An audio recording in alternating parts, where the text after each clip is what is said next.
Good evening, everyone. We would like to start this very, very exciting event.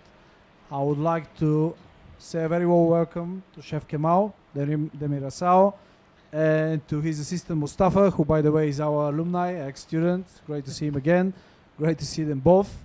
For those of you who are the first time in Le Cordon Bleu, it's been 125 years since this institute has been established back in Paris, and since then we grew to a very global network of more than 35 institutes around 20 different countries, and we graduate around 20,000 students from around the world. So pretty big. A very, very exciting news. Our school in Istanbul is launching a Turkish cuisine program, and we thought that's a great platform to talk about it. Chef Kemal is a very good friend of Le Cordon Bleu Istanbul. He worked with them on a couple of occasions. We're going to talk a little bit about more. We're going to have a nice conversation. You can have your question, you can raise your hand. What I want to mention, which is very important, this event could happen only thanks to the Yunus Emre Institute, which is the main driving force behind it. They were the guys who put us together with Chef Kemal.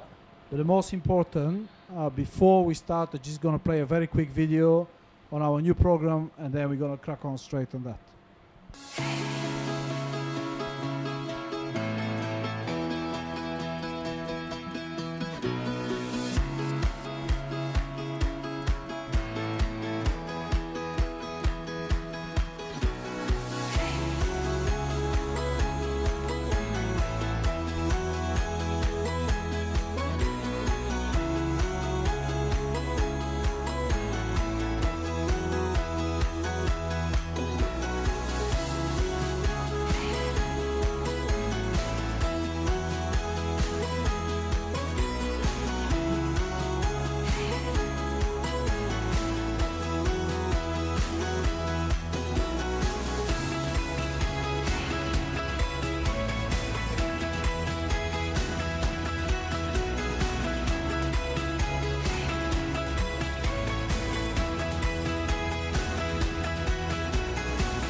It's one of the oldest cuisine in the world. It is a cuisine with a strong tradition, and it has a variety of amazing food. Turkish and Ottoman cuisine, due to the connection between East and West, is quite interesting and using Mediterranean flavors. The Turkish cuisine is a very interesting kitchen with different impacts from the south, from the east part of the Mediterranean. It has also a very big impact from the Ottoman cuisine, and as well, we do not forget regional cuisines like the Black Sea, Black Southeastern. We have as well from the west part. Turkish cuisine is as colorful as it is tasteful.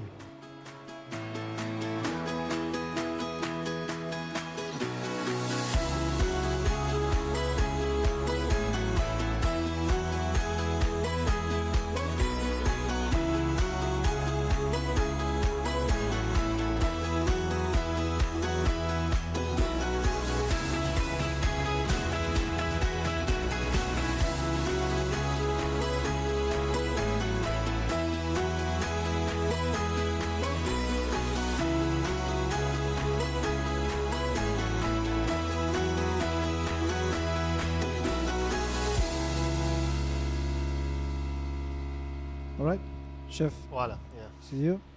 Hello, everyone. Thanks for coming tonight.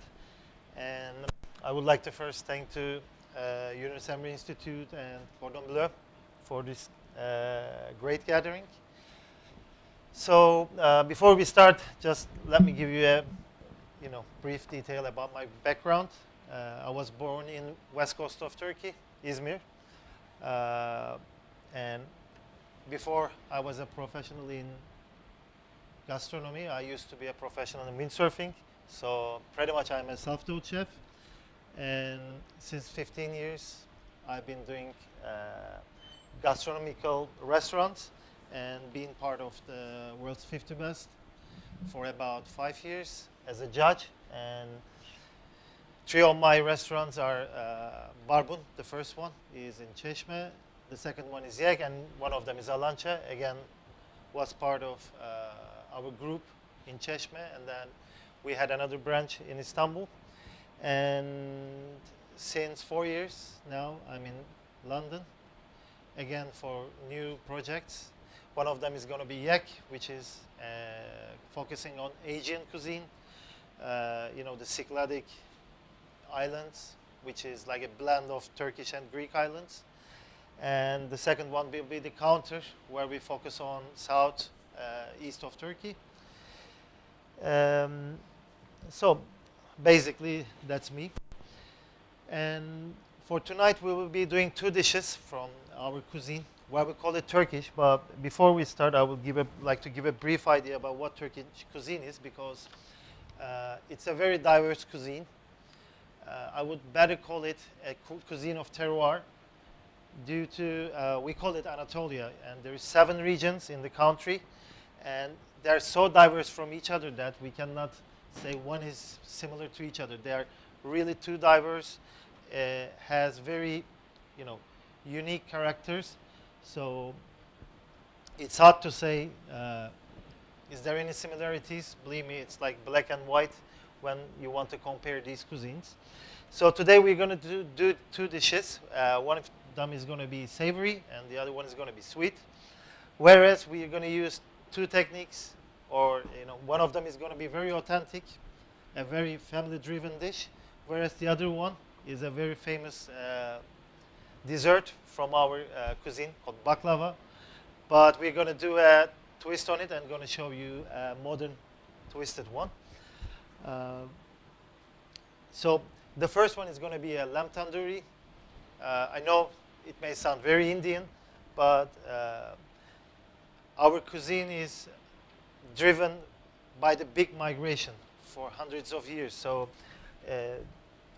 this tandoori technique may come from Indian, but whereas we have our own way of doing it, we have our own spices to do it, and it's definitely going to be something way too different than the Indians do. And that's a dish of feasts in our families, and same for the baklava. We do those dishes mainly. We eat them every day, but for us, it's like a celebration meal, both of them. And yeah, let's start with the baklava first, because it will take more time than the tandoori. So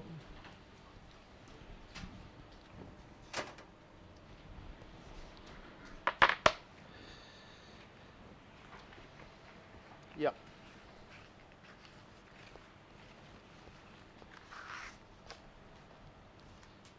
So speaking about baklava, there is 2 major things where we define the quality of baklava. First is the texture of the filo, which should be really crispy on the texture, and same for the pistachio. It should be to top quality and should be bold enough so that you can have the pistachio taste.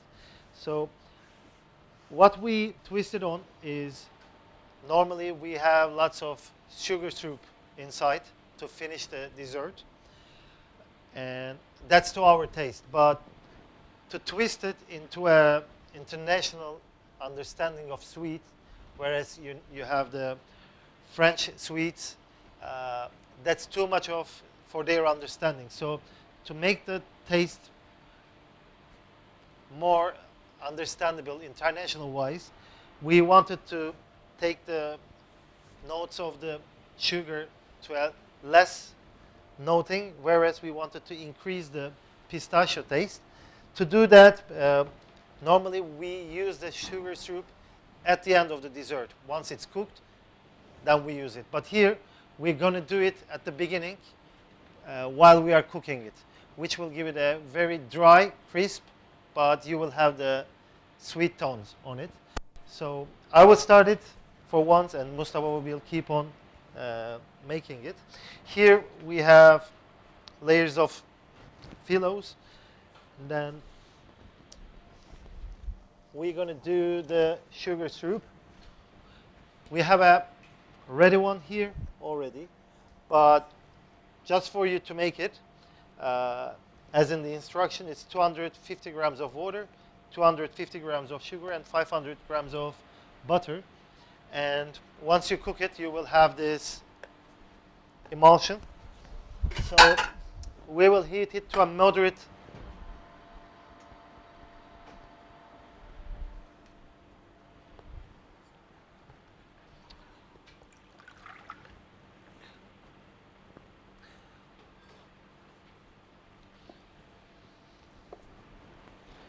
So,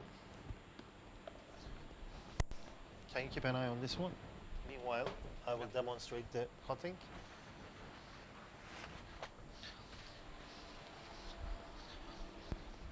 So normally we do the baklava in trays as a batch production, but here we will do the phyllo one by one.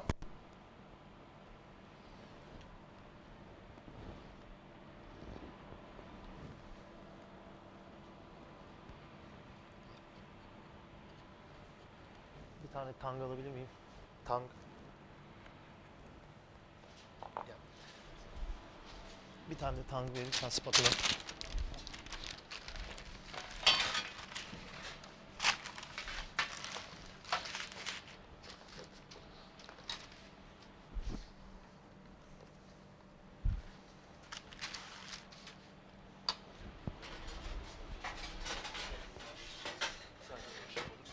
Efendim?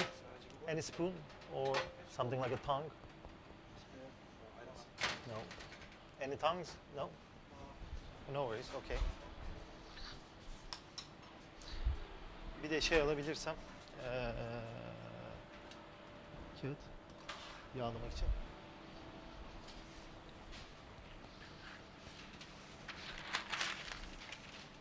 Yeah.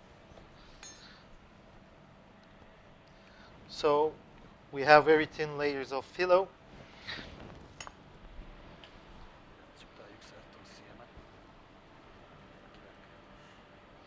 We're going to use generous amount of this emulsion here, the sugar and the butter.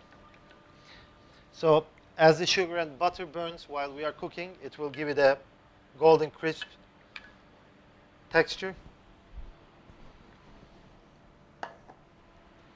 So we're going to do 7 layers of each.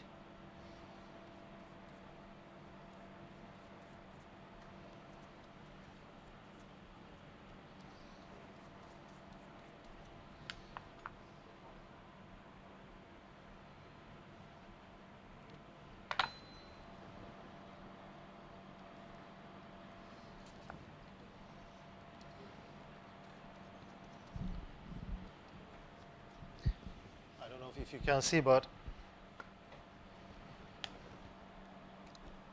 you can really use generous amount of it.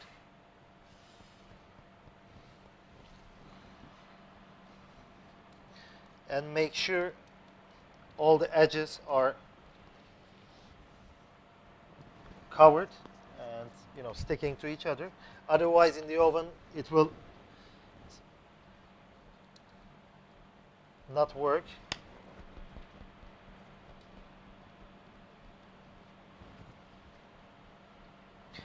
And the sauce should not be too hard or neither too cold. Like, you should be bringing it to a temperature of scalding.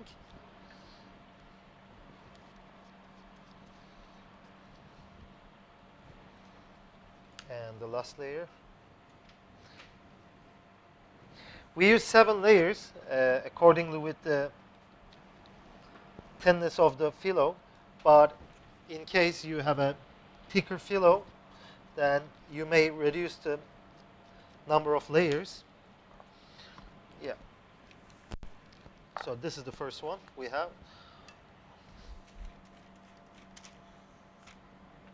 Yeah. So meanwhile, Mustafa will go with that.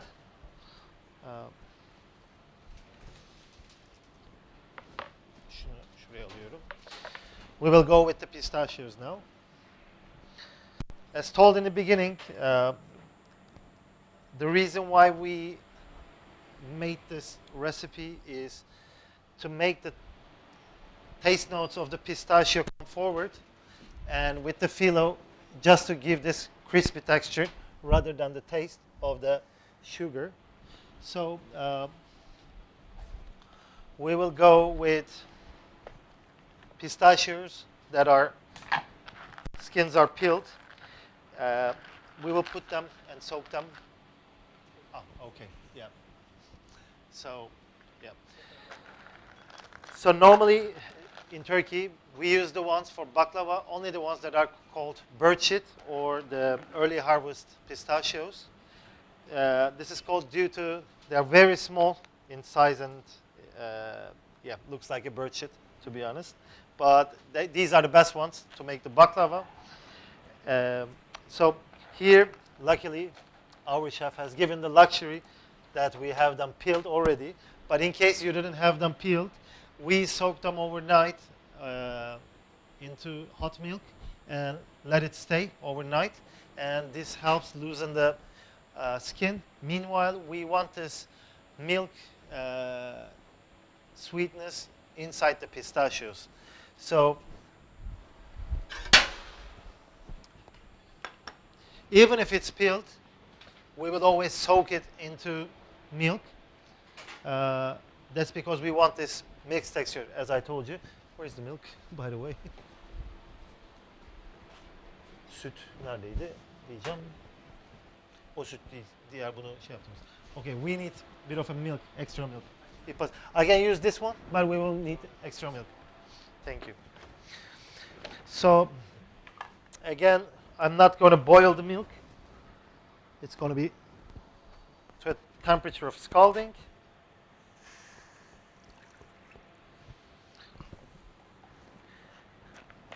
And just to demonstrate, normally I should be putting all this, but since we have lack of milk, I may not be able to put all, but okay. Yeah.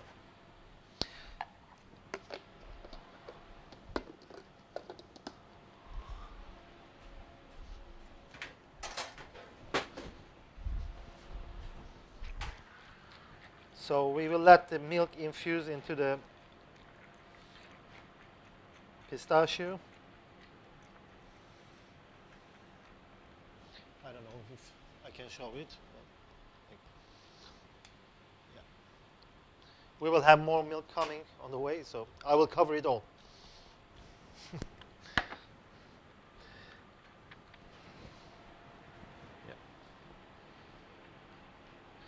So this should be, if you have the skins unpeeled, should be staying overnight.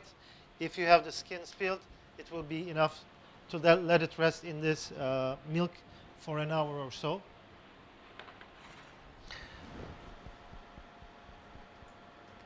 Okay.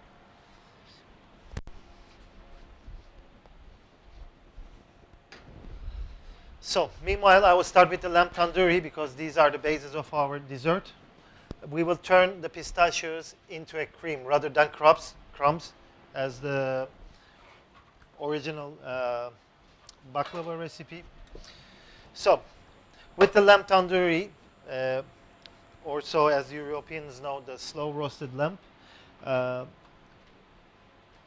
First of all, in Turkey, beef is not our signature meat.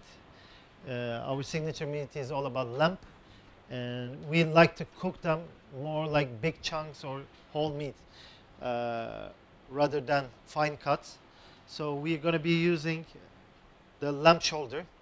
For the lamb tandoori, if you're cooking just a piece or one cut, the leg is not the best cut to use. It's better to use the shoulder.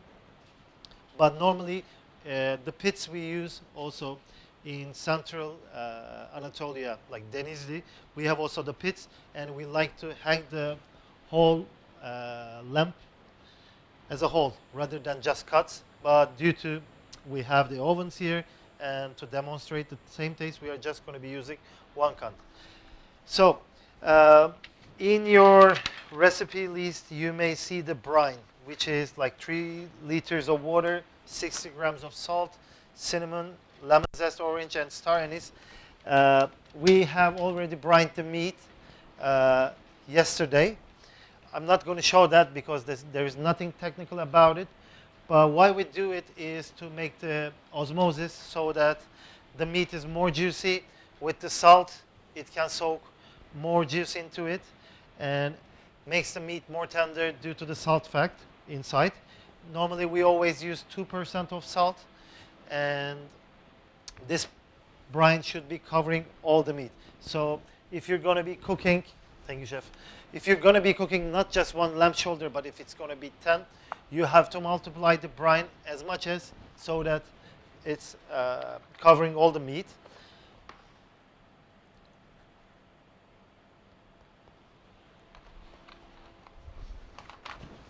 Let me go with that.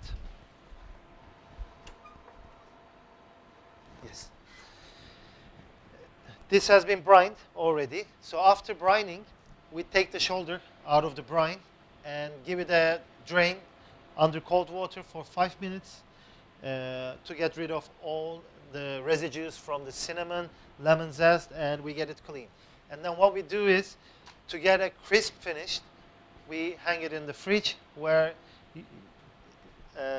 all parts of the shoulder can be aerated all around. So you should have the ventilation all around it. So it's not just laying, but if possible on a perforated tray would be better.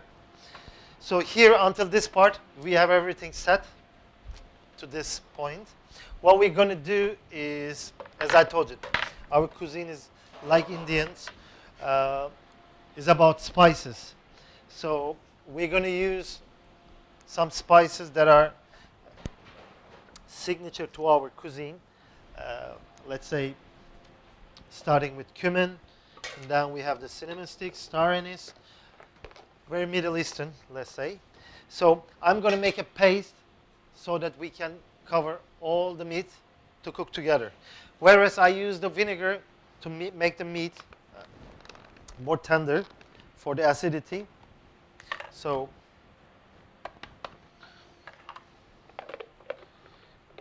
cumin, cinnamon stick, but not the powder. Believe me, it makes a difference. Then we have the bunch of thyme, fresh.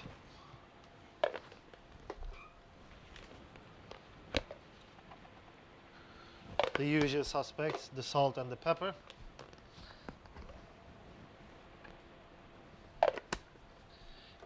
At this stage, you can use normal table salt. Better to use the Maldon salt at the finishing, the olive oil. Yep, and pomegranate molasses, which is very like identity of our cuisine, to be honest. Can I have the? Yep, get the best of it. Yep.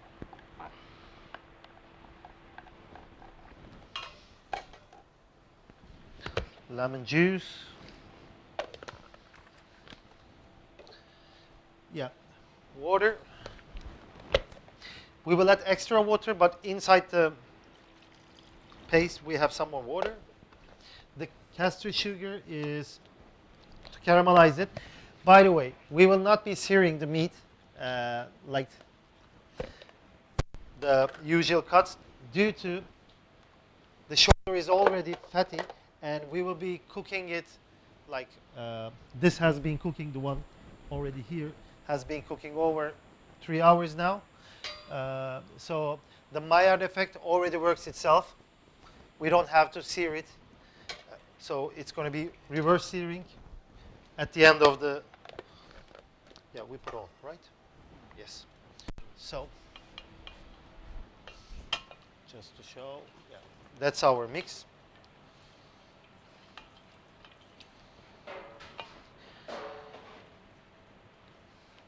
Yep.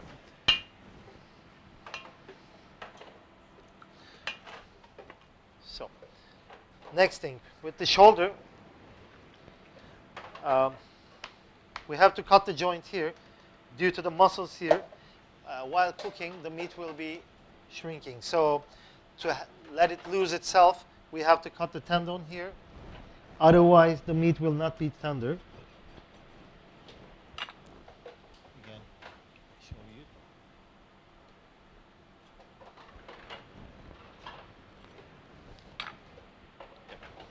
And then I will be giving some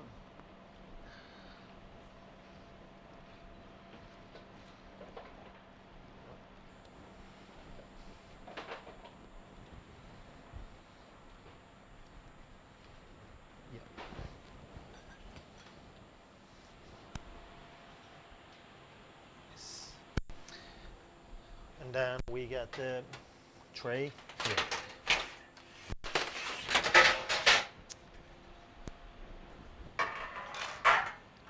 So it will be cooking for around 3 hours, and we don't want the fat burn on it because it's going to be a long cooking.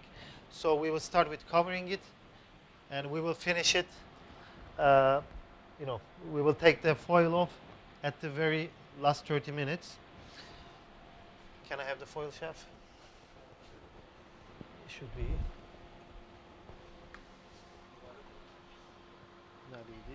Might be there. Oh, okay.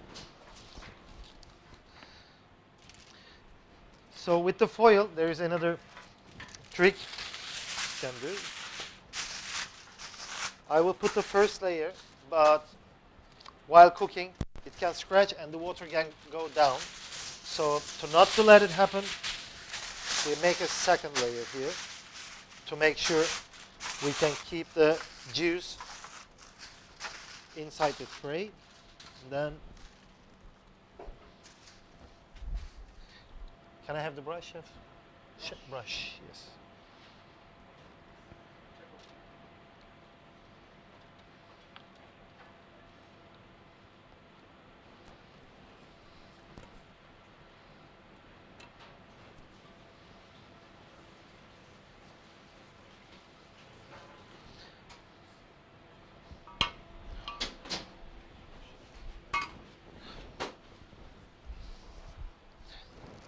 Some mold on top, and then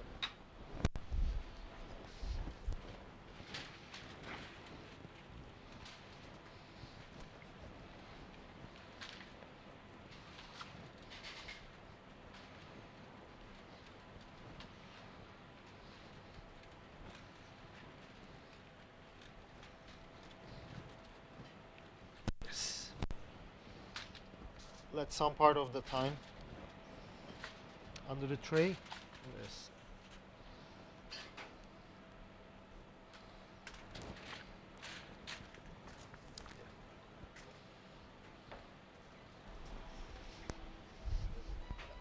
Here. No.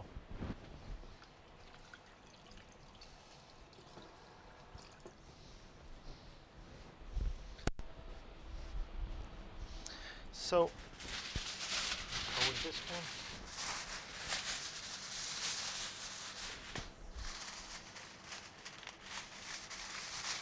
So it will start with half steaming due to its covered, and we will finish with roasting it.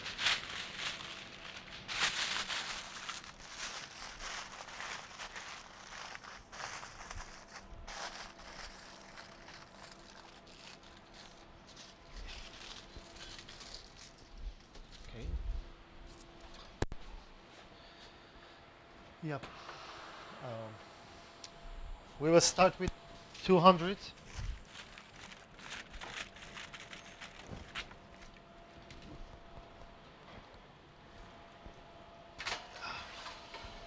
Yes, but we should be taking the other one out, I suppose.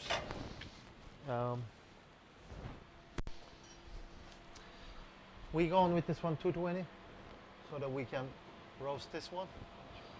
220, but we have to decrease it down to, yes.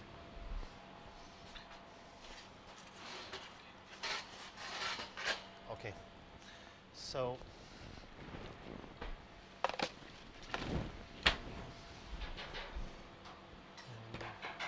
let me do it this way. Yeah.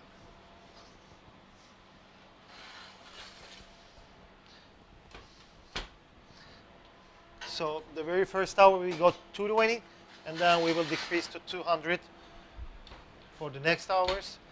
But this one is cooked around 3 hours. So there is no definite cooking temperatures and time for whole cooking, because it's all about the size of the shoulder also. Yeah.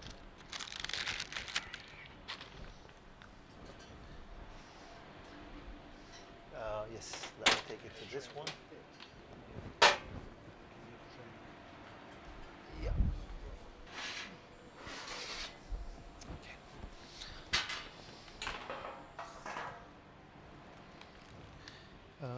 Şey alayım, tanga alayım da şuradan 2 tane.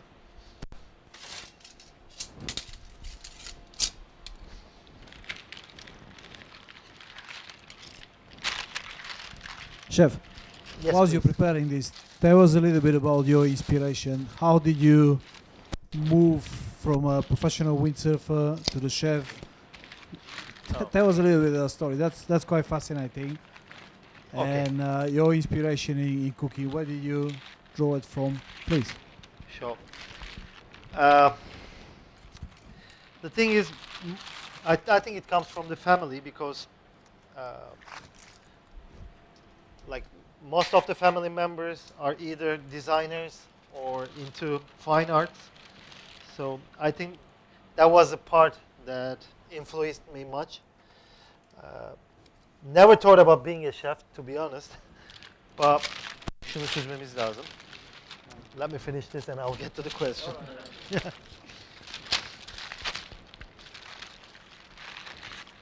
Meanwhile, if you have any questions, just please raise your hand. I'll bring the Bir dakika abi, şunu microphone. süzmemiz So, lazım. Şey alalım.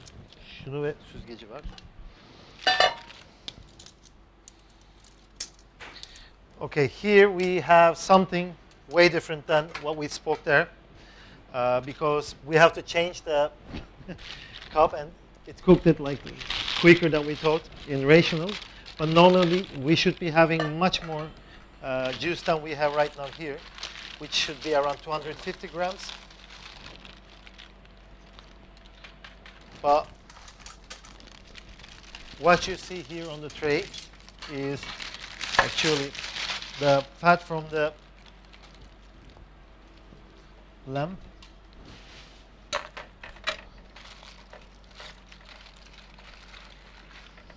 Yes. So I will get the best part of it, because this is where the taste is, to be honest. Devam.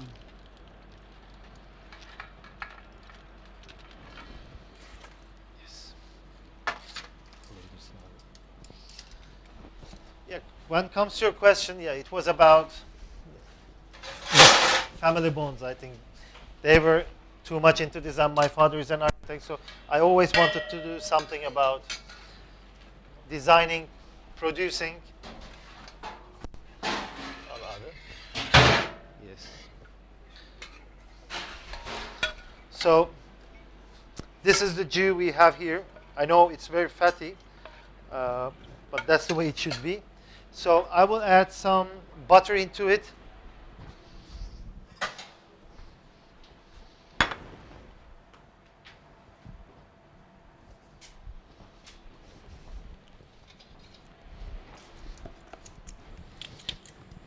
the inspiration for your first restaurant, when you first start, what was behind? I mean, it's a long, It's a long way. journey. It's a long journey, yeah. Yeah, I mean, one day I was surfing, to be honest, and I realized I have been doing it for years. I started surfing when I was 11, and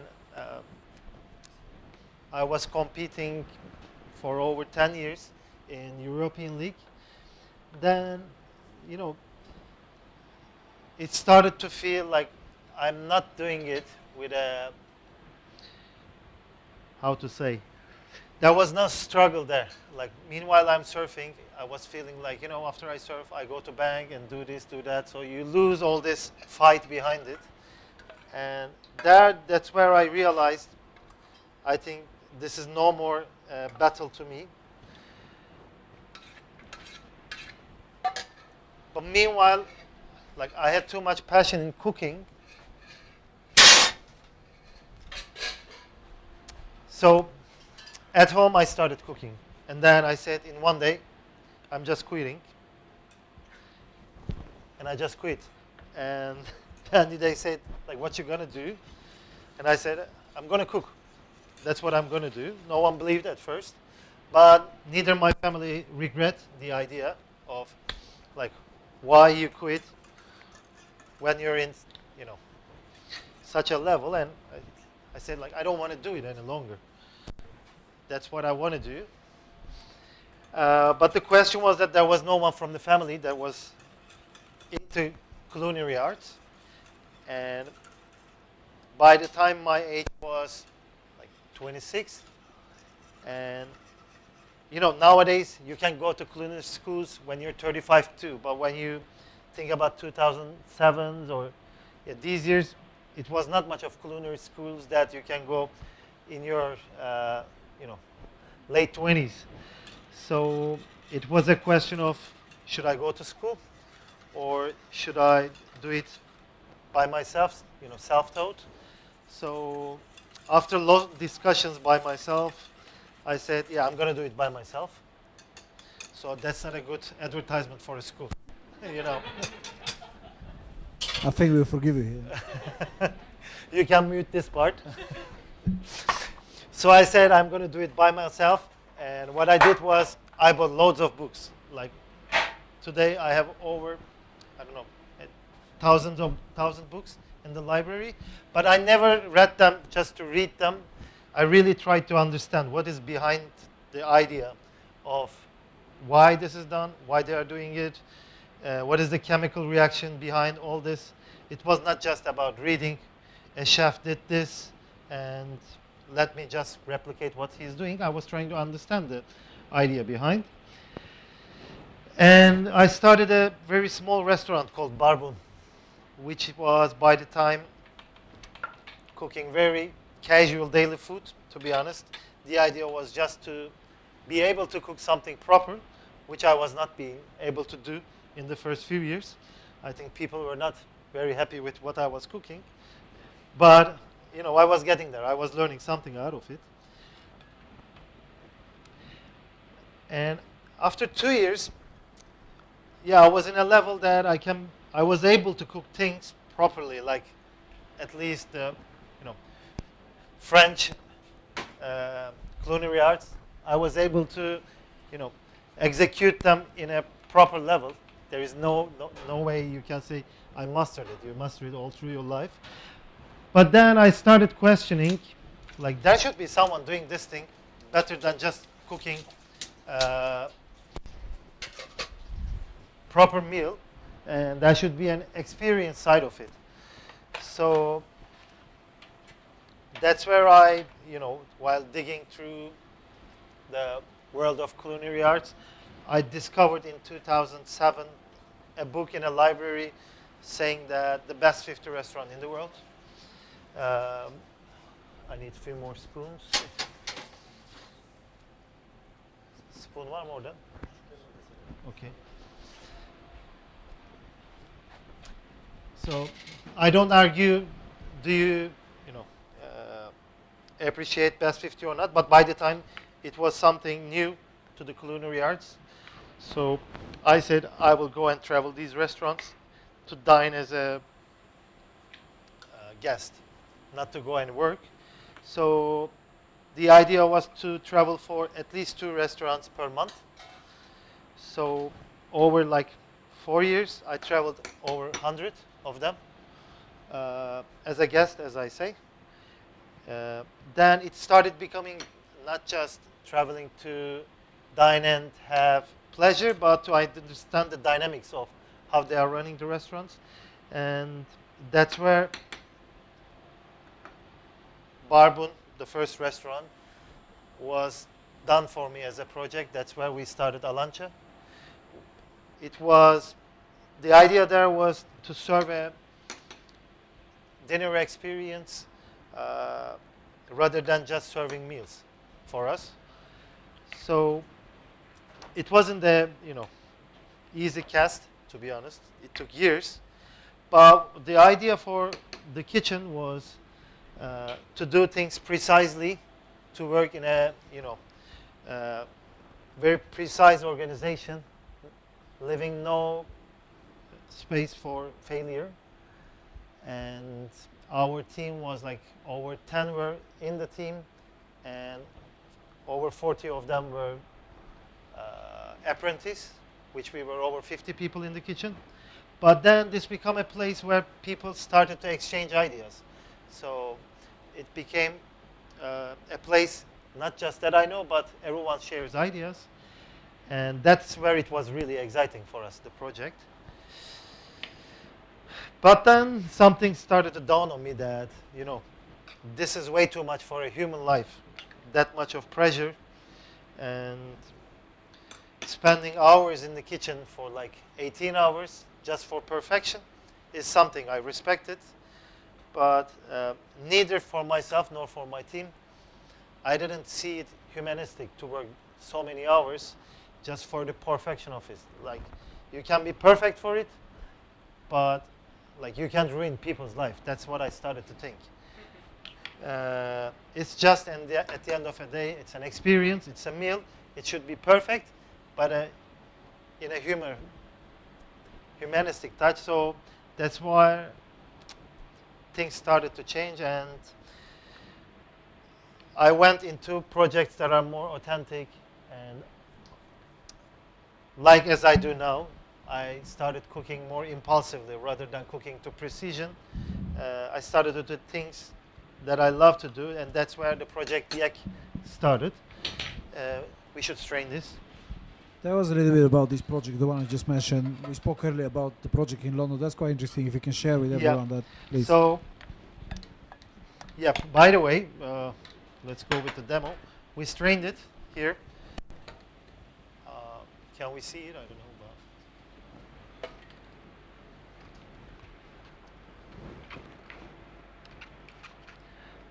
So at Diek, we started serving, the idea was serving Aegean food, where the terroir of the Greek and Turks are there blending for over 100 years, like for centuries, let's say. And the idea was to be product-driven, seasonality, cooking with authentic recipes. Okay, here we have drained them. Now I'm going to transfer them to a tray, and it will go in the oven. So we're going to dry them. That's where we soaked it in milk. We have the milk taste, but we're going to dry them now. So it's going to be 110 degrees. Mustafa, şunu 110'a indirebilir misin?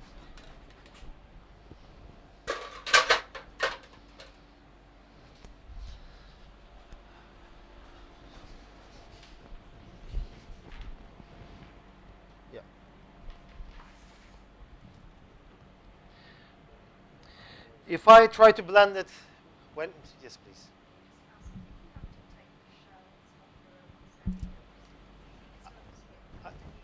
Can you be a little bit louder? I can't hear.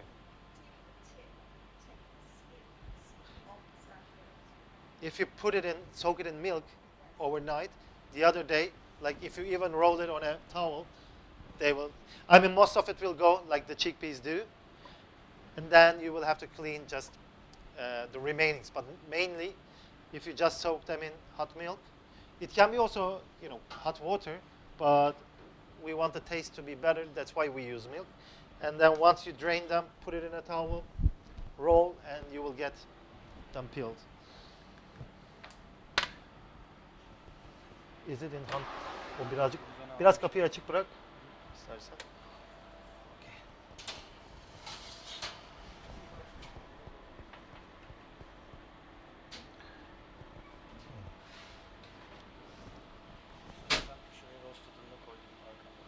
Efendim?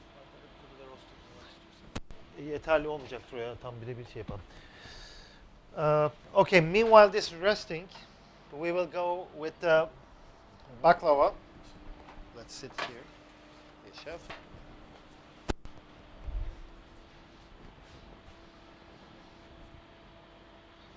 Bitti mi orası? Okay. Okay. So here we have the. One second. Şurayı bir silelim mi?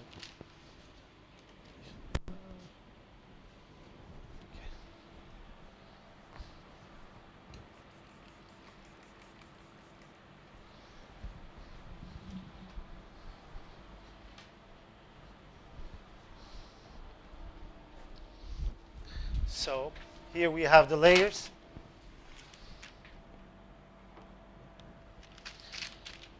İkinci kağıt.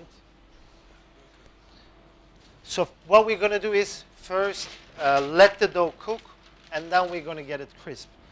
To do that, we're going to cover the phyllo again with a second layer of baking paper, and then we're going to put some heavy tray on top. If you don't have a heavy one, you can put some pots on it to give some weight. Bir tane daha var mıydı? Ağırlık.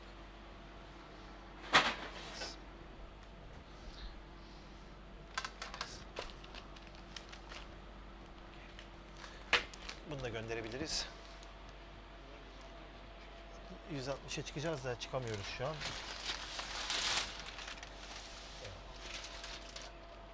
Okay. Niye kapanmıyor? Yes. We will let the dough cook for around 10 minutes, but like we did a test in downstairs with another oven, and it took around 20 minutes. But because it's a rational, it works more functional. So due to that, you should always be checking your dough, otherwise it can go burnt. So it's all about knowing your oven. But the procedure is first you bake the dough, first you cook the dough, and then you bake the dough to a crisp golden.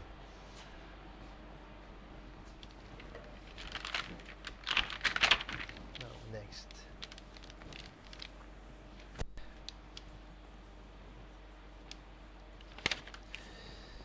So we will go with the garnish for the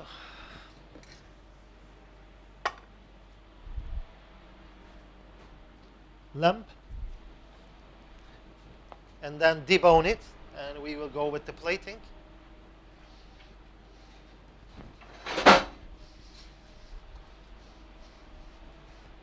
Bir tane şöyle deboning için, bu şey için, et için. Burada bir tane yeşil var, okey. Bir tane de yeşil için alabilir miyim?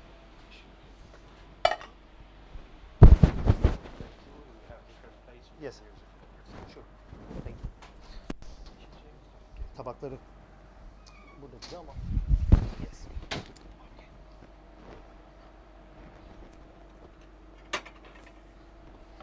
Şu. Okay.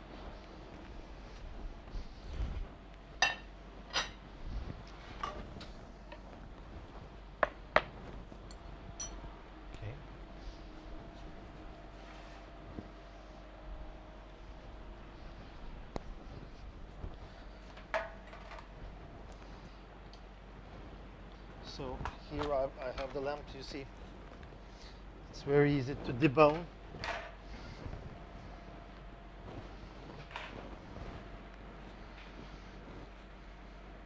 And by the way, if you're cooking it deboned, it's never the same result. So it's important to cook it always on the bone rather than deboned. But that's the perfect result you should be having. No force on it, it's just falling apart. Şunu vereceğim. Yes. So after basting with the liquid we have, I'm pouring it again, and I'm going to emulsify it with a little bit more butter and use it as a sauce. It's not like a demi-glace or meat jus. Should be very runny, not thick, like the classic French sauces. If you want to have the classic recipe from the terroir, because in our cuisine, to be honest, we like to dip bread into the meals. So that's why we always have it very juicy, rather than having a thick sauce just with the meat, because bread is a big part of our culture. So I am going to keep the sauce very runny, but just add a bit of butter to make it well emulsified, and reheat the sauce. Again, not too hot, not boiling. I will try to keep it scalding.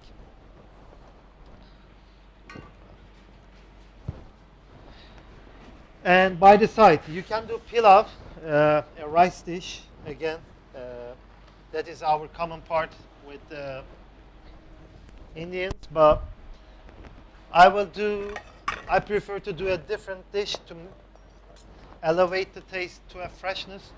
Because the meat itself is already too fatty, I will be doing a side salad, which is more into a citrus spongy taste. So we'll be using onions, parsley, and a very distinctive taste again from the terroir is sumac. Here, the important detail here is to give the slice to a very, very thin, like paper thin, I can say.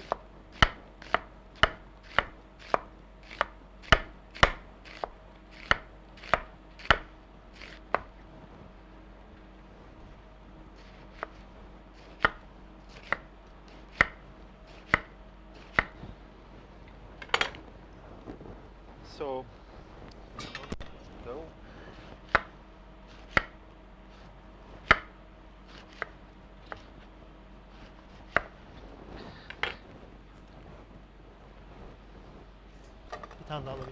Yes. So here, I'm not going to use lemon, but let the time work for itself, because I'm going to be using sumac, which is already in the lemon taste. So I don't want the onions to go very soggy. Still try to keep it crunchy. So I'm not going to squeeze them, but just give a toss. And same for the parsley. They're not chopped, just peeled parts. And I will finish with salt.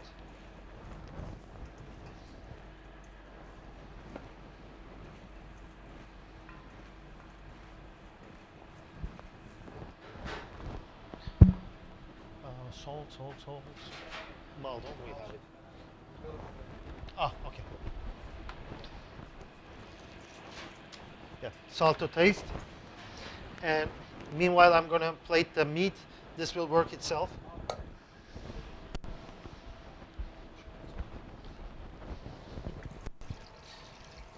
Birazcık daha tereyağı alabilir miyim?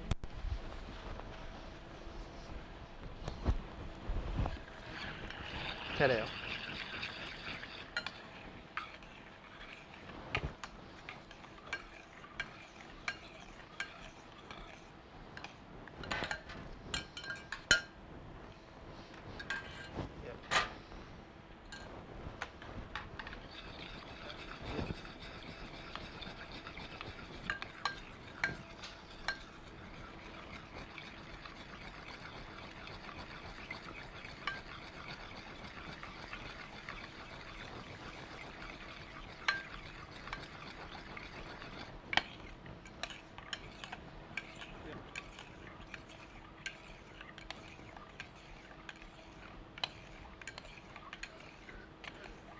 So in the restaurant, when we're serving this dish, we always go on a tray.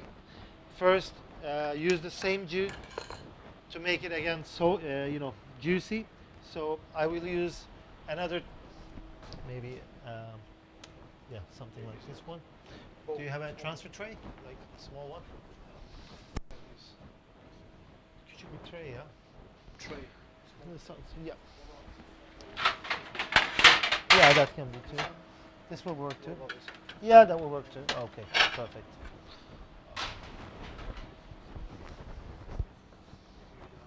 Yo, yeter. Okay. So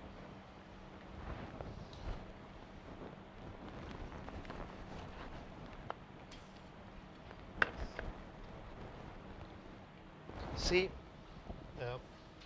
fat is like melty.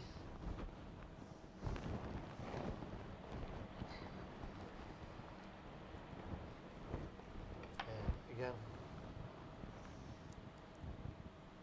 so what I will do before plating,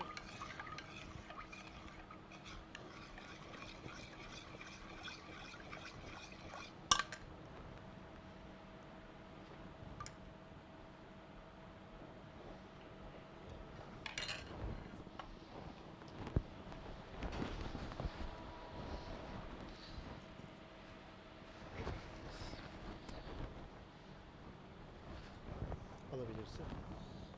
Ya. Şurayı bir alalım.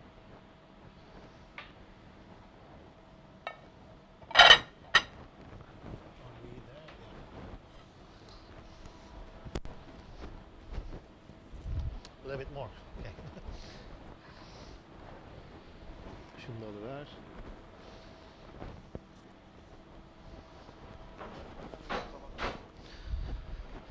So as told you, so it's not going to be fine plating because this is a very authentic dish. So I don't want to give it a too much, fine dining plated dish, but more of a the tongue. Yeah, another spoon again. Yeah, tongue is okay too. Yeah.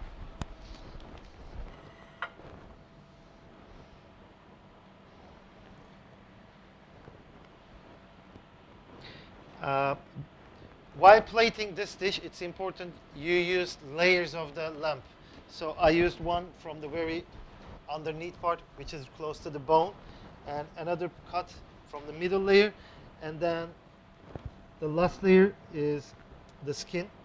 Otherwise, it will not be feeling like you're tasting the lamb as a whole. So it should be always from bone side, middle, and the skin.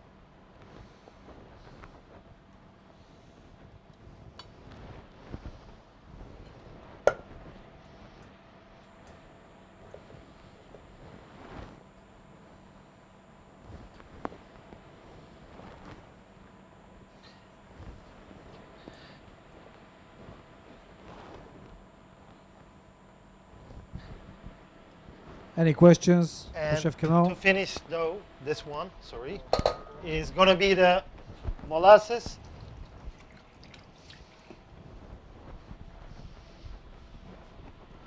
Pure molasses I'm going to use. Why I didn't mix it with the salad is, this one.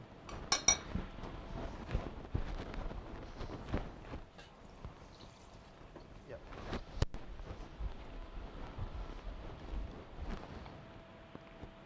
Why I didn't mix it with the salad is otherwise it's going to be so soggy, and it's not going to be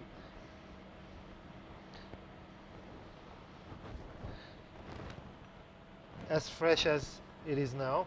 Yeah. So that's the plate for the first one.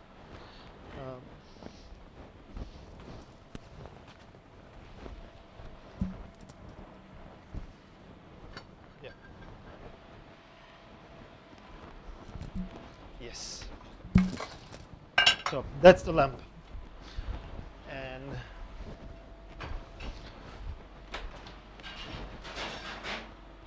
yes. Bez alayım, tamamdır bu.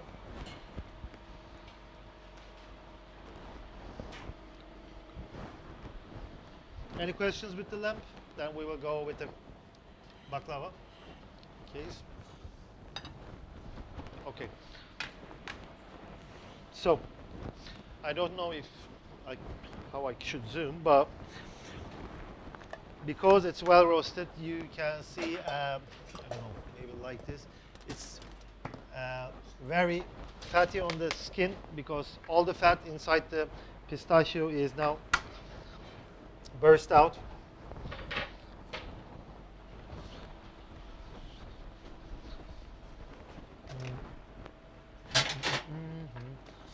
Bir tane kaşık lazım, yeni şey yapalım. Tamam, kaşık alalım.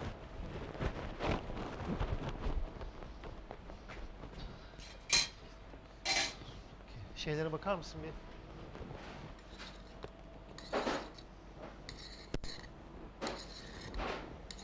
So we're gonna make a very smooth textured pistachio cream.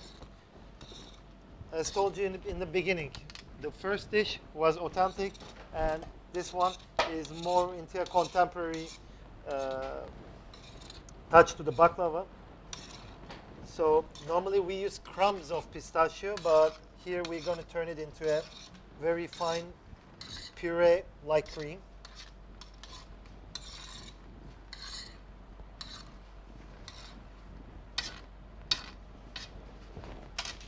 Ne durumdayız? Yes, bir bu tarafa gelir misin?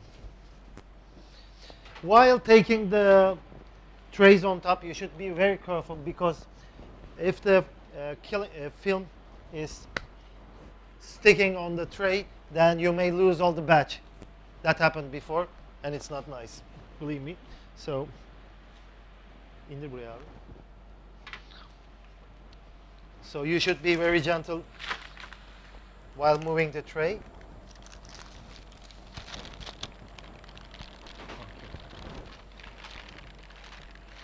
Okay, so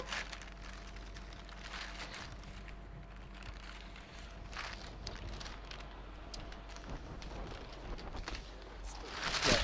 So here, as you see, some doughs are soaked with the butter emulsion, very good, but here we have some dried out. So in these cases, what we do is we do a second brush for those ones, and make sure if any of them is, if the edges are opening, so you can give a second brush in case.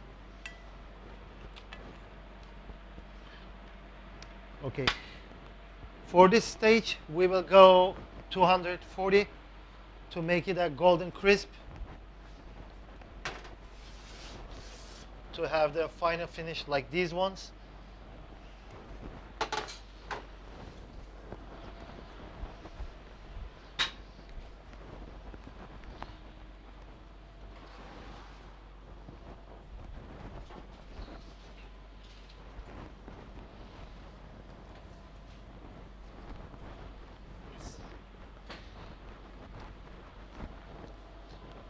Thermomix'i alalım.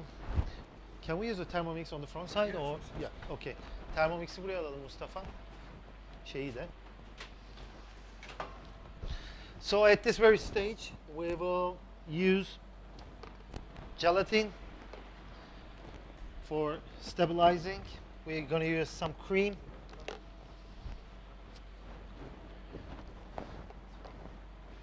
Sugar and milk. Do you have the scale here? Because we used the milk, we need 200 grams of milk now. Yes. Yes. Perfect, thank you. Bir kapalıyım mı? Evet. Yes.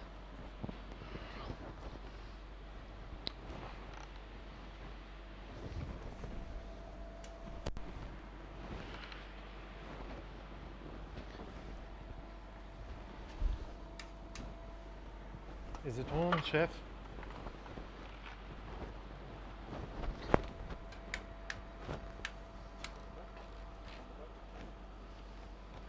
Is it closed from the other part? Okay. No, still no. Yeah, okay.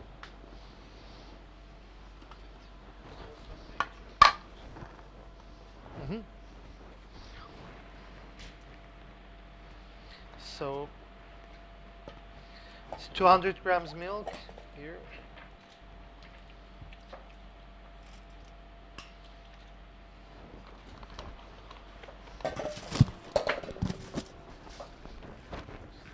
Okay. Yes. Good up. Chef, can we stop the fan? It's ruining all the batch. Wait. It's ruined all the batch. No worries. Some are alive, but did we not stop the fan? Wait. Let's take them out. We can survive some of them, no problem. We got anyway. Here.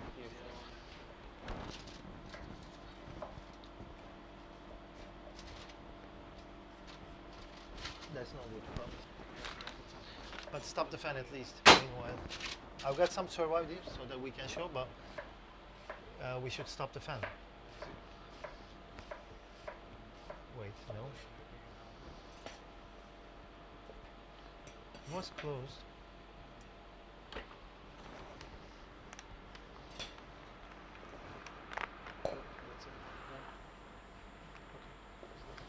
Okay, perfect.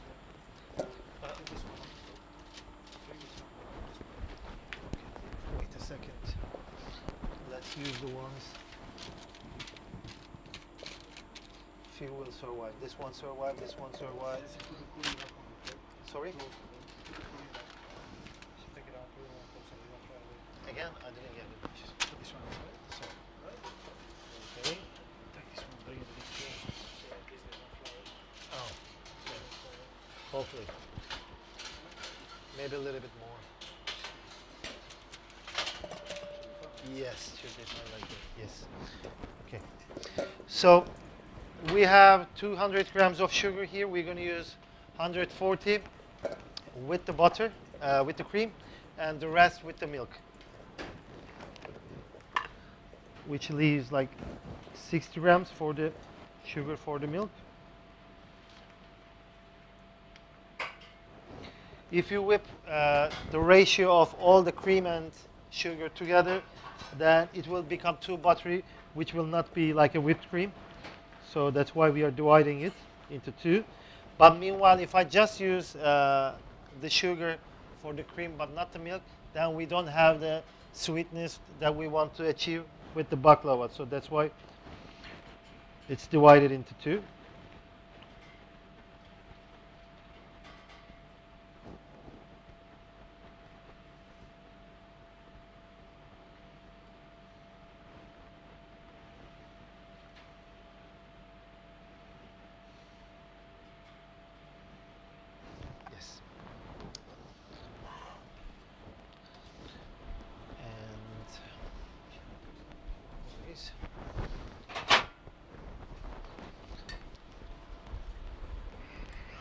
So in the recipe, it says 500 grams of pistachio, but normally we are taking almost 100 grams apart to make the pistachio crumbs.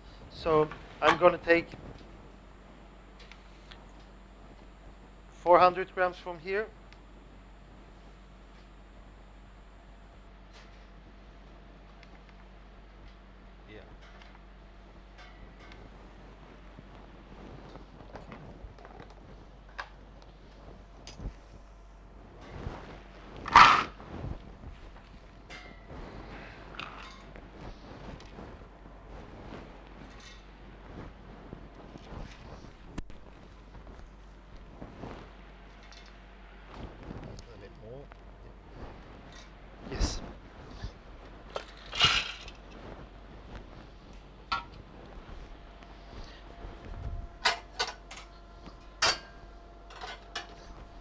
Mustafa bir şeye bakabilir misin? Hamurlara yanmasın. Yes, we will bring this again to a scalding.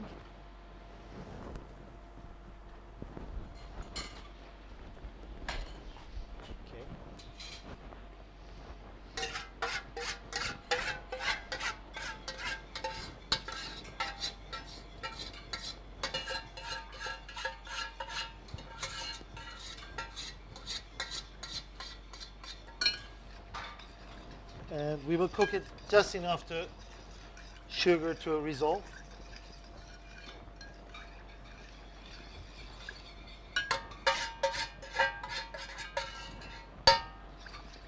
Yes. Nope.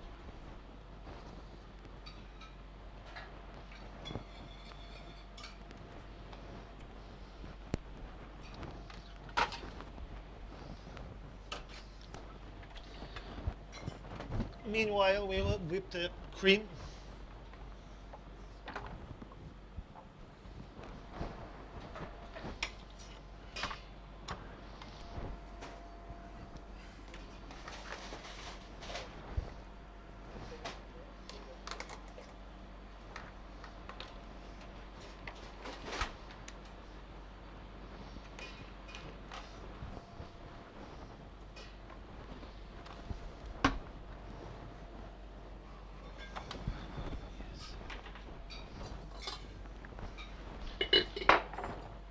With the remaining sugar, jelatini suya koyabilir miyiz? And we will soak the gelatin in cold water.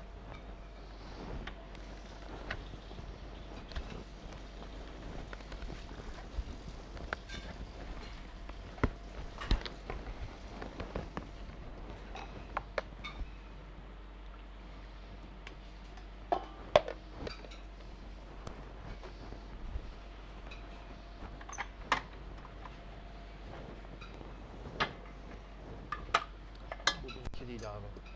Şöyle. Heh. Tam diye bakacağım. Yok, önce bunu takacağız. Yes. Böyle. Hop. Onu suya soğuk ettin. Okey.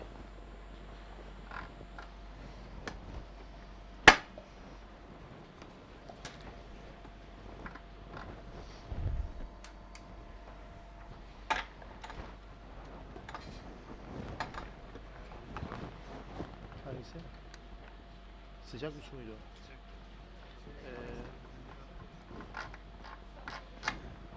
Yok, bir şey olmaz da. Chef, can I have your attention please for a minute? I can't start it, I don't know what. Should be on. Normally it's like this.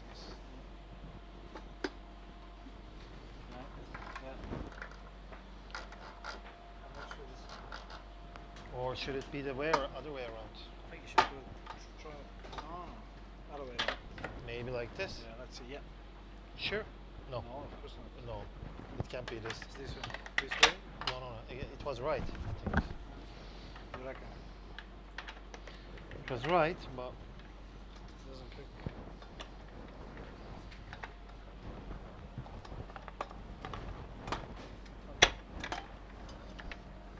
Can I? it did click this one, but Yeah. You put it it didn't click the other one.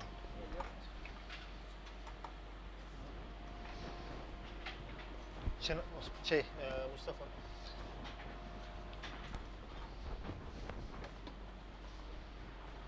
No.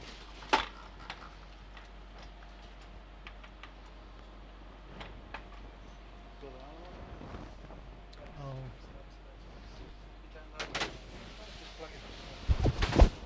Maybe it's because of that.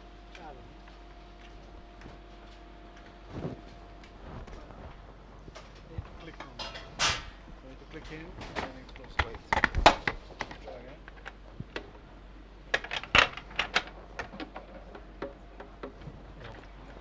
The other one? The other one clicks, but this one doesn't click. That's true. No, I think it's about this one. Anyway, we will try to whip it with hand. No Yeah. problem. So I'll do this. Is it cream? Sorry, What is inside? cream and sugar. You can whip it. Çırpacağız ya elle.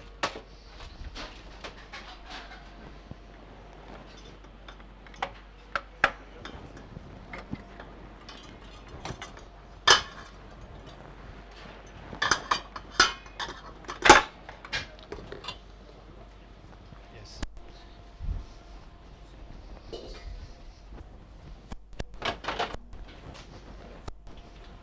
Doesn't work, right? Yeah, we will do. No problem. Whip. Burada mı?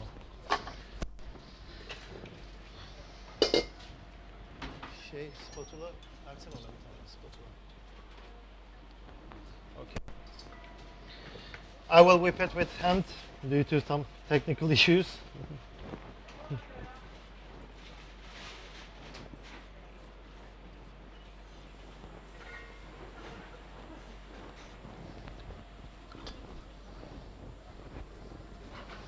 Spatula'yı atmadan şey yapalım. Yeah. So I'm not whipping it hard. It's just enough to resolve the sugar. So it's not a hard pick, but soft pick.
So I will let the gelatin also resolve inside the milk.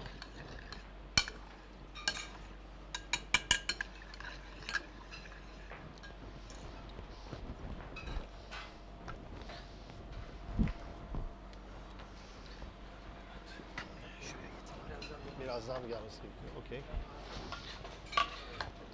So I will add the milk into the pistachios, not one at a time, because every batch can change. So it's all about the consistency we want to get.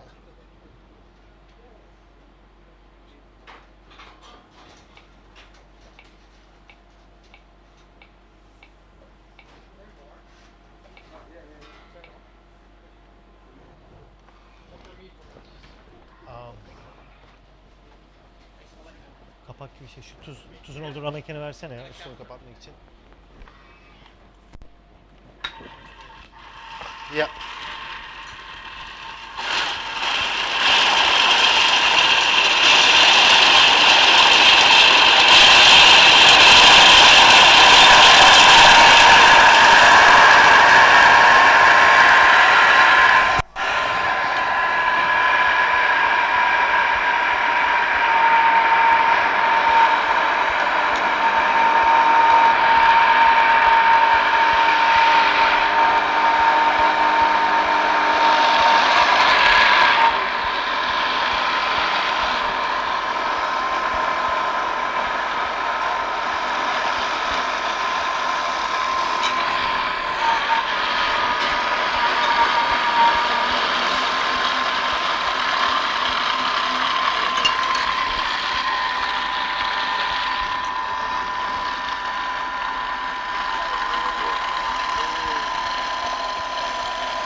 Now I will start adding the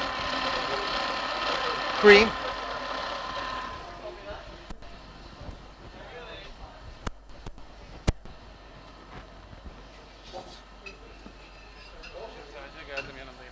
Gel abi.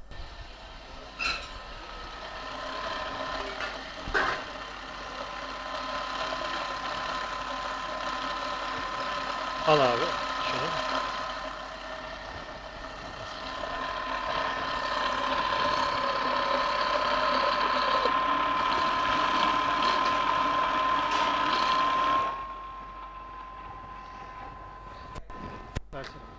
So the texture we are trying to achieve here is more like a very smooth hummus-like.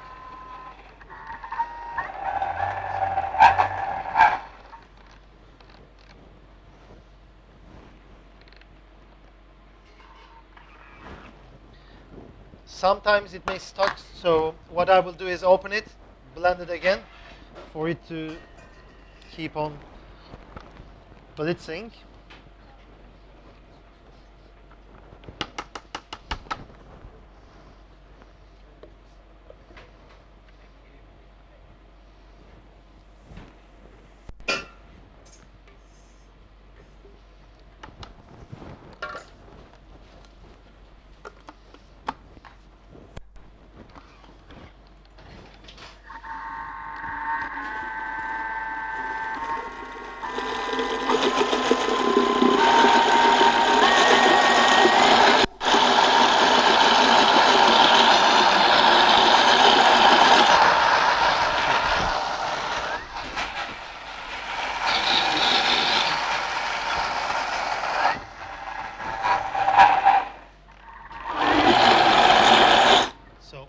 Stop it. If it doesn't work, try it again.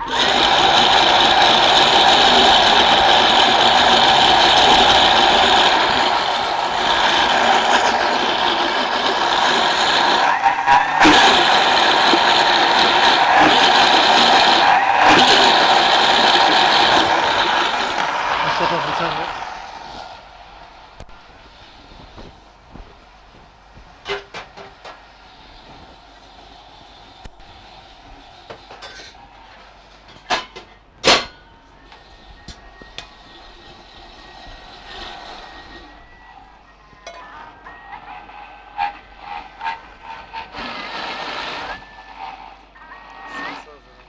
Bakayım.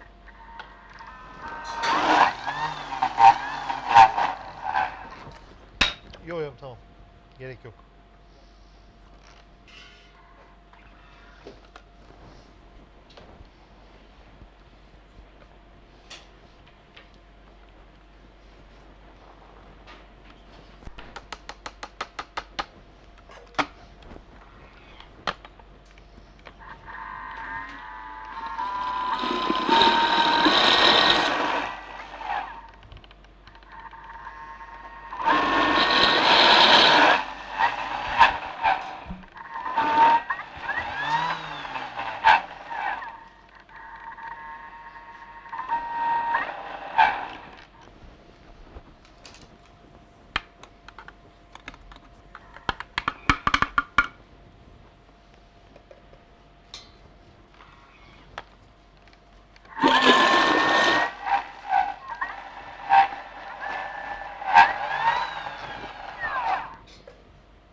So,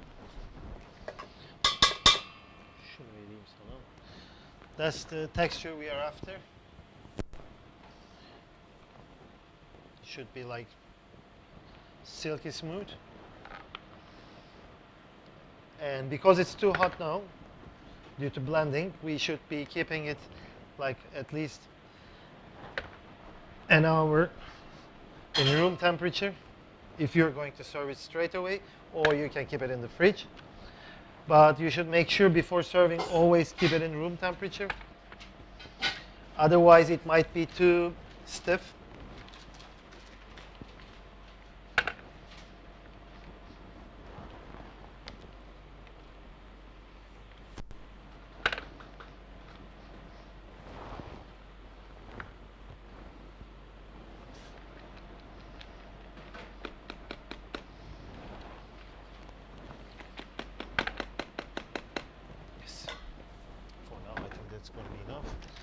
So we transferred it to a piping bag.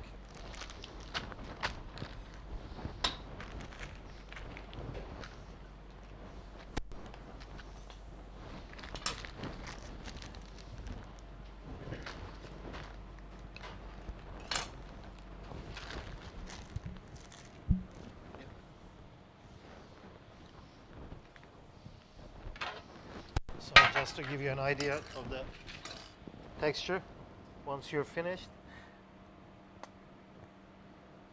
yeah, that's what we need.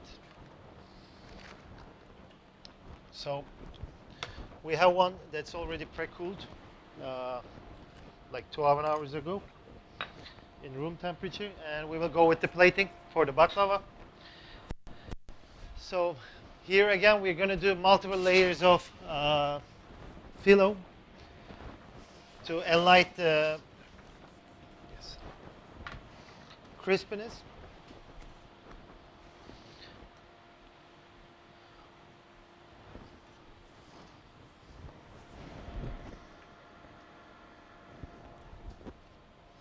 Can I have a flat plate, chef? Okay, white one would work also. Any white will work also, again.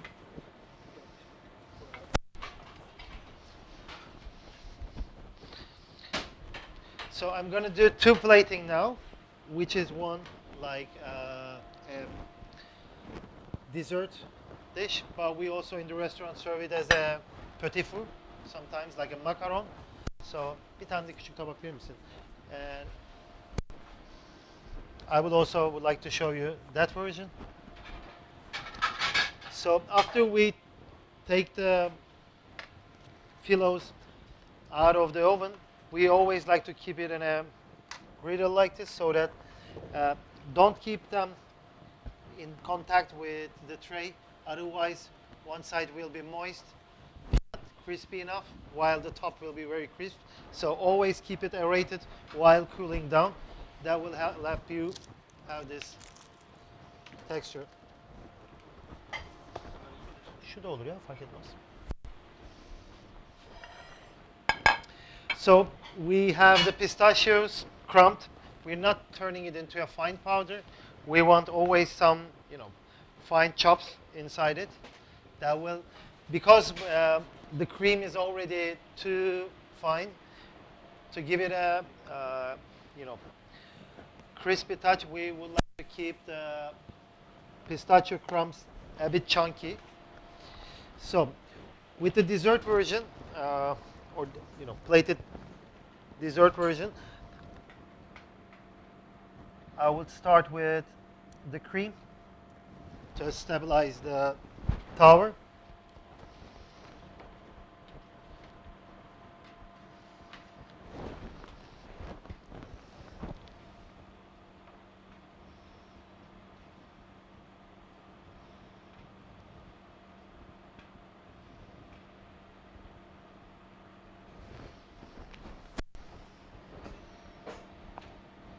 In each layer, pistachios,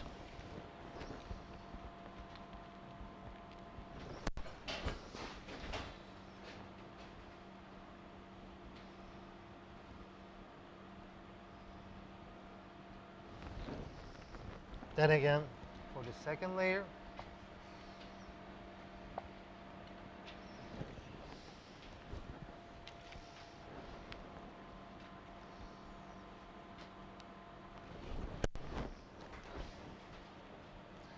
can I have a spoon, chef? Yeah.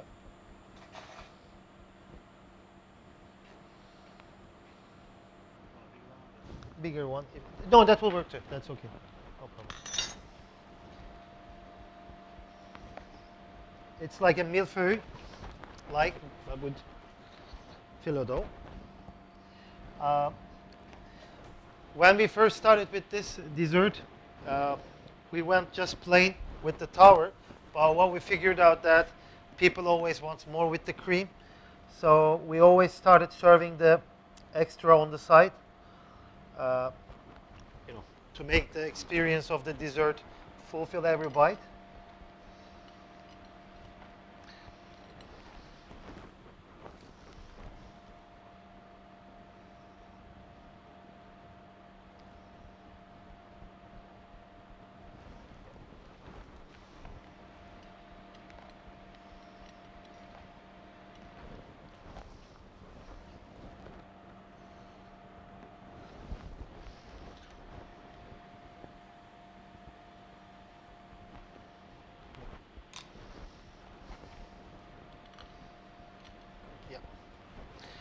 So that was the plated version. And with the petit fours, bunu verebilir miyim?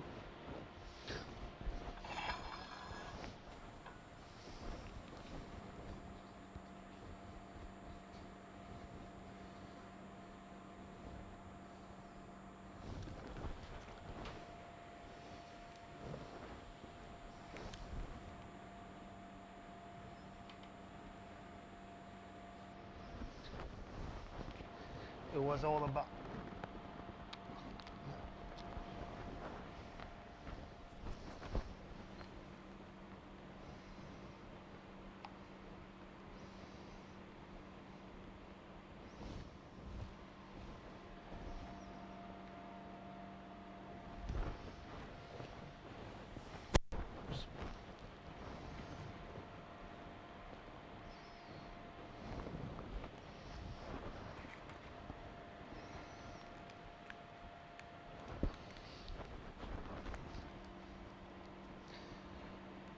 With the filo, the most important thing is, as I say, it's 7 layers, but if it's too thick, you use 5. If it's thin enough, you should use 7. But if it's thin and if you use 5, then while pressing, it will break down. So it's about knowing the dough, how many layers you should have.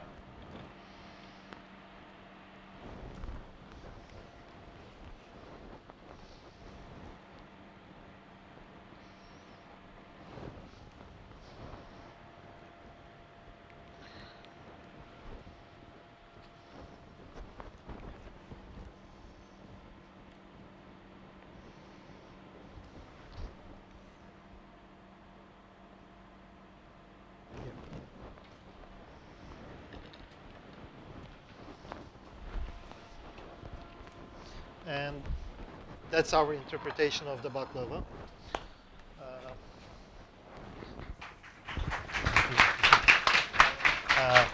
Let's clean there, finish it.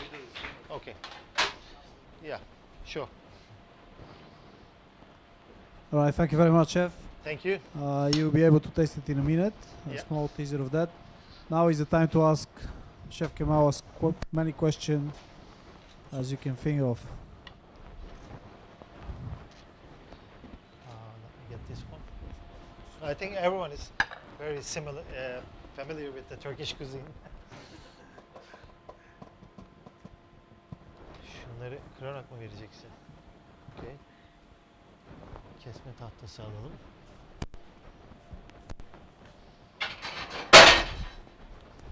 Yeah.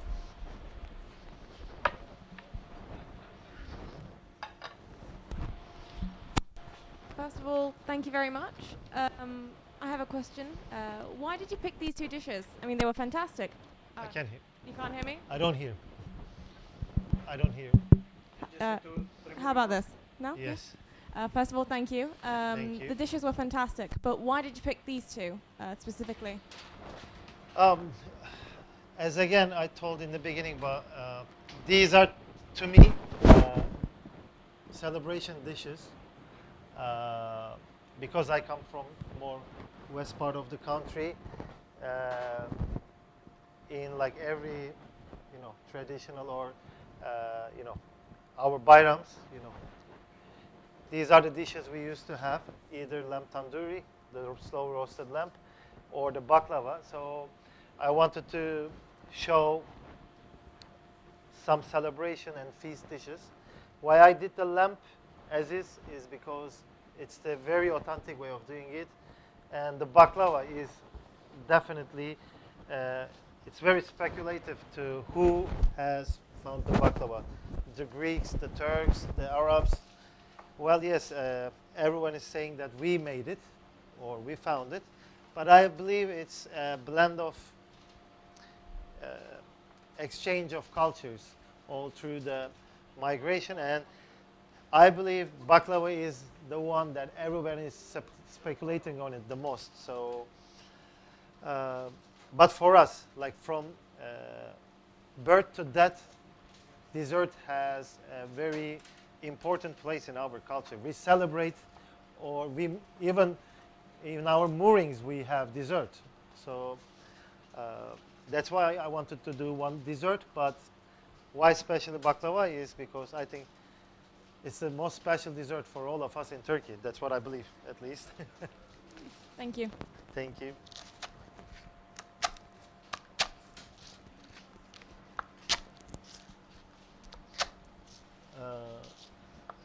Şunları da vereyim mi?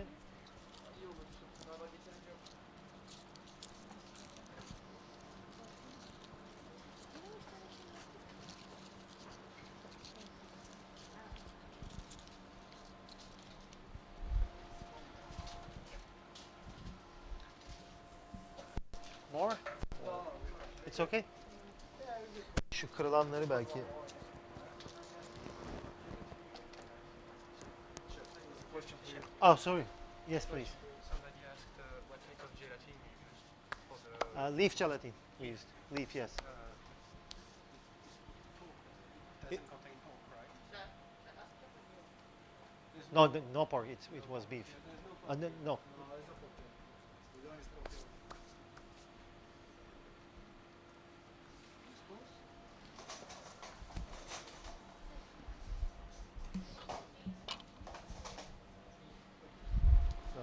So,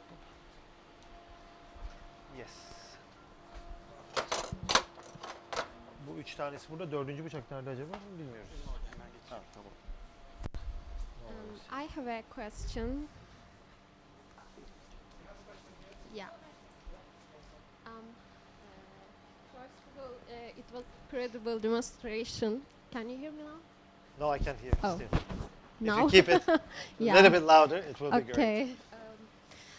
Firstly, thank you so much for the demonstration. It was very incredible work, such a Thank you. short time, and like answering also questions. It was really a hard job. Your career story is very unique as for me. Like you change in a very sharp way. I just wonder your struggles as well. It is very clear you are enjoying, you have the passion, but I just wonder also struggles in your journey. Thank you so much. My struggles, they have been tough, to be honest. Especially between, the first 5 years in the change was more of excitement, feeling you're discovering something new every day.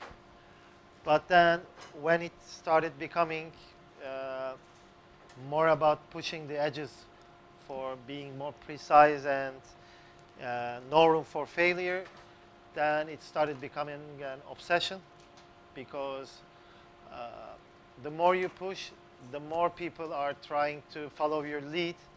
And like by the time we were 52 people in the kitchen, many people see it as a dream that there is 52 chefs in your kitchen that are leading following your lead or understanding or your ideas.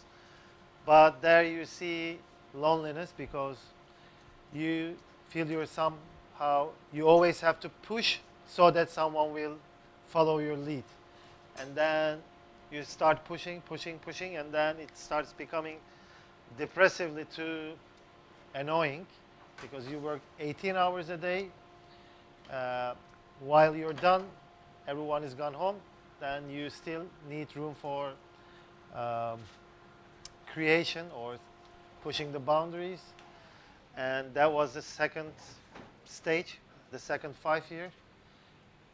For the last 2 years, as I remember, I had to go through really psychological treats, including like pills and everything to recover this, stress.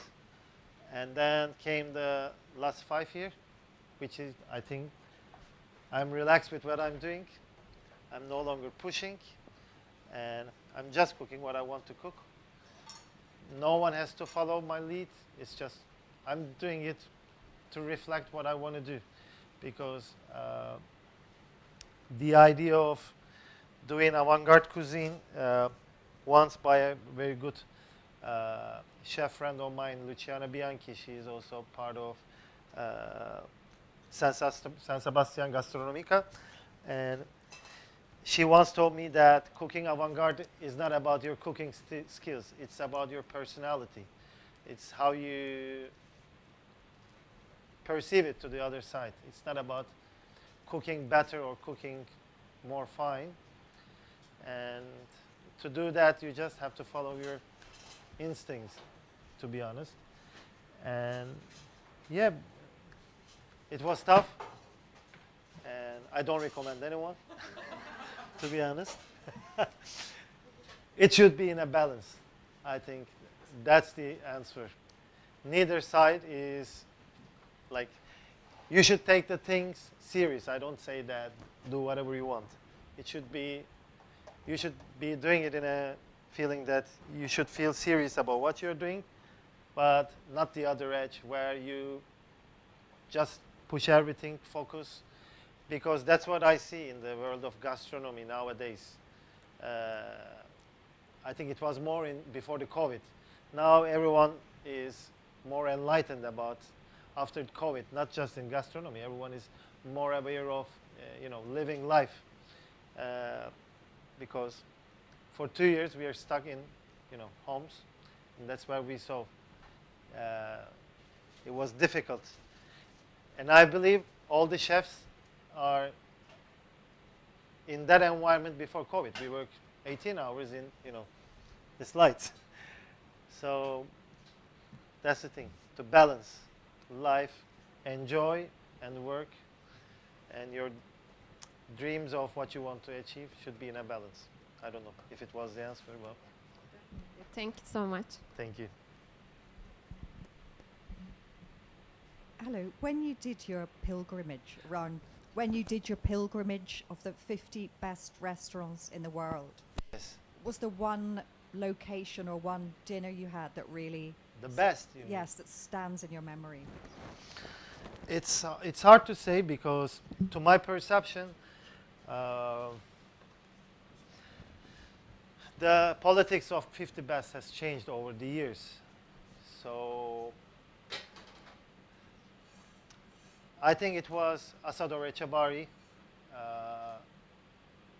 like after consecutive visits to the restaurant, it was the one never ever failed to, it was always over the expectations, but still very humble. From creativity-wise, but not taste, should be Mugari, if you ask me. They don't cook for taste, but to push the boundaries of, finding new ways of bacteria, new cooking techniques. That would be the one. And to me, the King is Naked was the Faviken, which is you travel for hours and hours, and it wasn't my thing. Yeah, but most probably it was Asador Echabari, and second was Elcano, 2 from San Sebastian, and the third one will be most probably Noma. Yeah, that's it.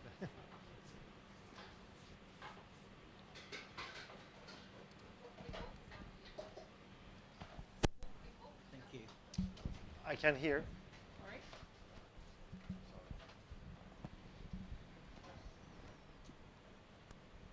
Yeah, I just wanted to find out if your cookery book is available on sale. Really, I can hear.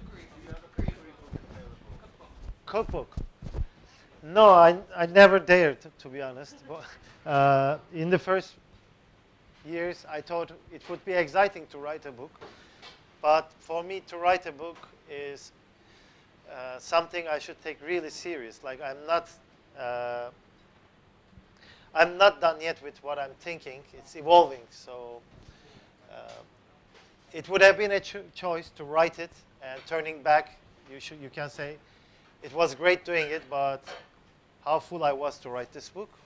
Or from my perspective, I would, if I'm going to do it, it's going to be like when I'm done with what I'm going to be doing. Yeah, but the book is not going to be about recipes, more about most probably why you shouldn't be in a restaurant business. Or what you should expect when you're going in a restaurant business from ups and downs. That would be the book I would like to write, to be honest, rather than recipes. The journey of being a chef and a restaurateur. I don't know if it's the answer for you. Thank you. Thank you.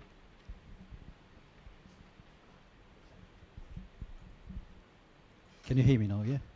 Yes. Can you hear me? Thank you for giving us the chance to be here. Thank you. And I really admire your determination of knowing what you want to do and achieving it. This is a good thing to do.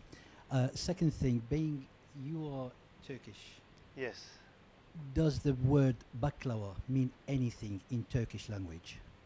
That I don't know, to be honest. I never searched the word, Because the terminology of. Because we might be, if we know the meaning, we might know the origin of baklava. Is it Turkish? Is it? Yeah. Isn't it?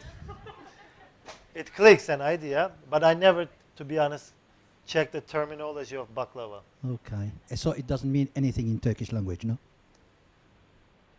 That I say. I didn't really search the terminology. Yeah. That's why. Okay. Okay. Thank you. Thank you. Does anyone know in the room, by the way, the terminologically?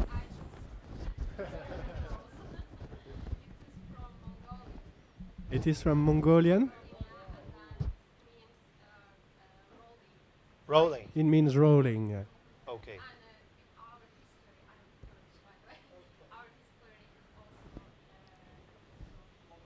Yeah, we have different ways. Dolama, sarma, so these are. But I never thought baklava is going to be about rolling. As a terminology-wise. Yeah.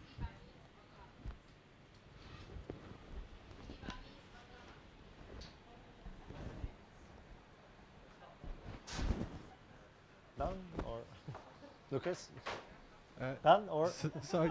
The We're person at the back was saying, what about Lebanese baklava?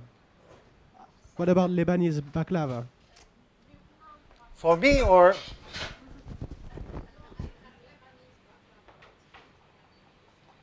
She had a different baklava from Lebanon. Lebanon, yes. Yeah, from Lebanon. Sorry. How different or? Everything was wrapped and it was made differently from yours. But I assume this one is more of a modern interpretation, right? Yes. I've been to Lebanon. I had their sweets. It's, though they are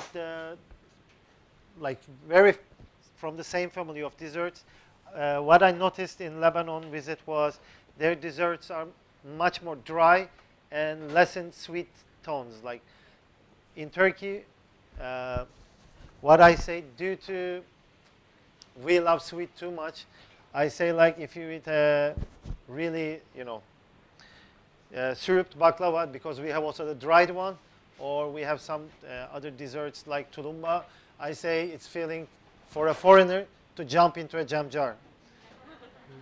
If you're coming as a foreigner. So the closest one to a Lebanese pastry, the baklava, is our dry baklava, where we use a very little amount of syrup to finish the dessert. That's what I can say. Yeah. Thank you. When are you thinking of opening Yek in London? We will be opening Yek soon, but we will start with another project called Counter. They will be opening one after another, but Counter is going to be a contemporary grill bar. Ocakbaşı, you know already, I think.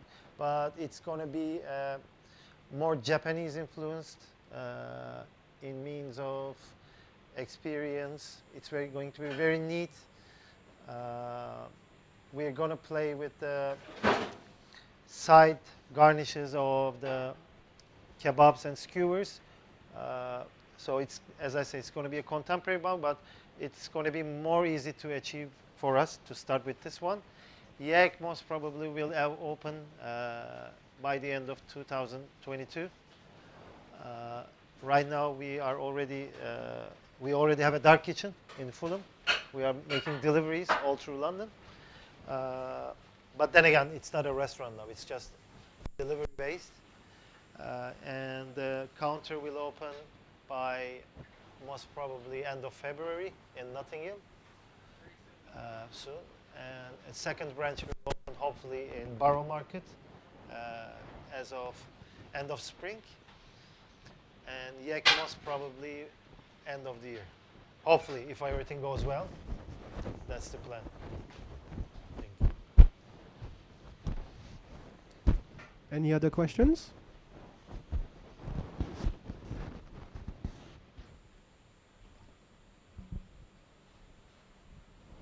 Hi.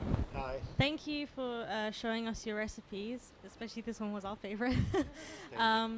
I just wanted to ask you, because you've opened businesses in Turkey and businesses over here as well, have you faced similar challenges? Is there any advice that you can give to anyone who is looking to expand their own business as well in similar industry?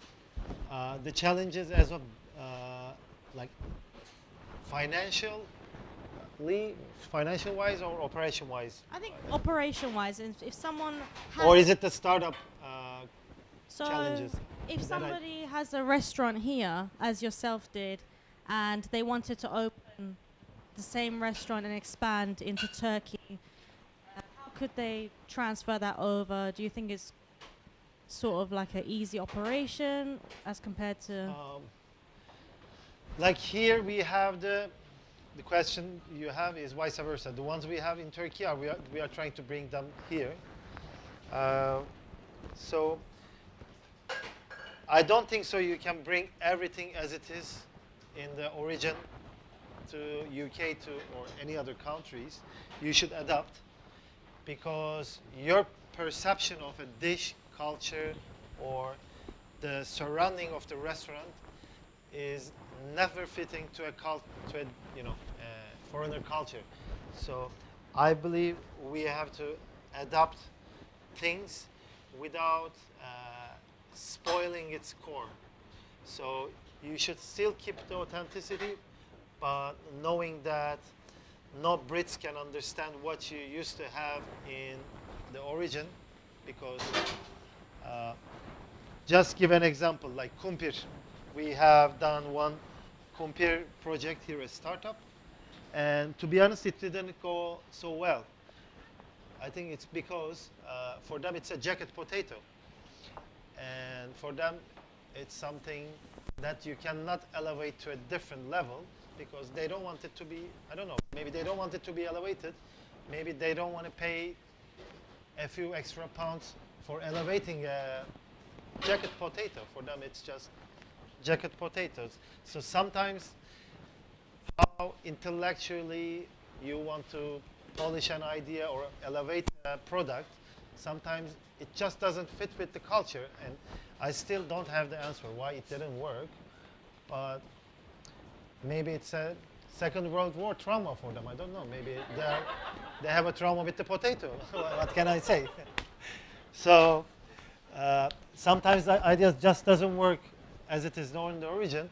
So to your question, to conclude, I am always trying to think, why should a Brit love this one? And why we do restaurants here, to be honest, is not we want to have 80% Turkish clients. We will have Turkish clients, but the idea here is to let the restaurant be more international and everyone can taste it, but meanwhile trying to adapt the culture in a way that they can understand what we are doing and keep the core.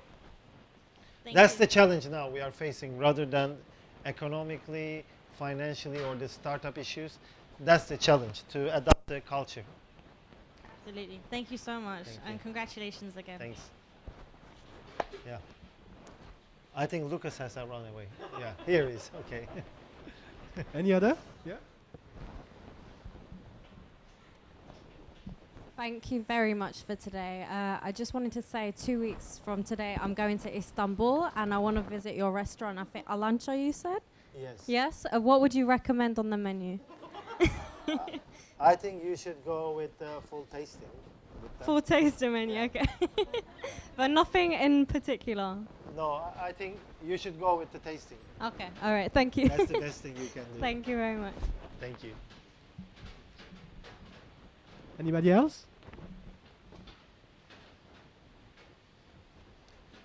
Thank you very much in that case. Chef, Thank you. it was... Thank you.